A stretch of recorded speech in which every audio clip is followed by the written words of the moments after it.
Snake. Do you remember Amanda? Yeah, I do. Their revolution was a success. Somoza resigned, and Nicaragua has a new government. Amanda's really working hard for her country to be reborn. Good for them. She says she wishes Chico could be there. That revolution was the dream. For Amanda, for Chico, and their father. That chopper was no place for Chico to die.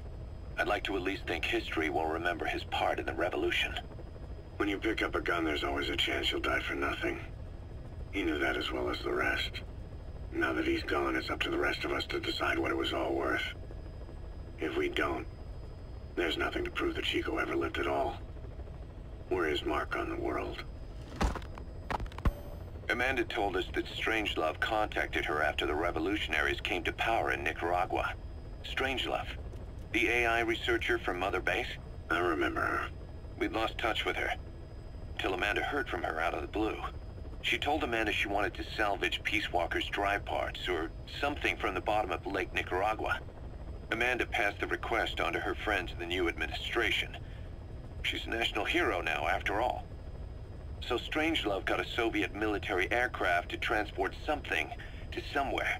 But apparently the cargo wasn't big enough to have been Peace Walker itself. So what was it? Who knows? We recovered Peace Walker's nuclear warhead ourselves 9 years ago. What could Strangelove have been after? Amanda said she didn't mention what her reason was or where she was headed. Nicaragua is a socialist state now. And with Amanda vouching for her, the government didn't feel the need to concern itself with the details. All Strangelove told Amanda was that she was going to continue her research, and that the rest was a secret. Right before the attack, Huey was in the control tower to prepare for the inspectors. He was with them when it all went down. The control tower collapsed with the rest of it strut. His body was never recovered. But he was the one who met the inspection party when they arrived. And he was the one who showed the nuclear inspectors to the tower. You remember the way it went.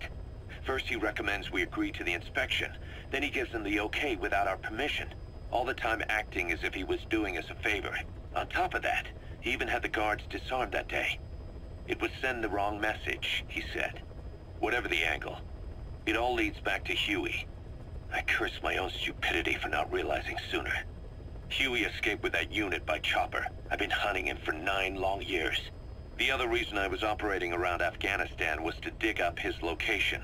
Huey's in Afghanistan? Yes, and I have a good idea where. Now we just wait for the right moment.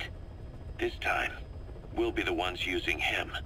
He's going to tell us who our guests really were that used a fake nuclear inspection to blast our home into the ocean.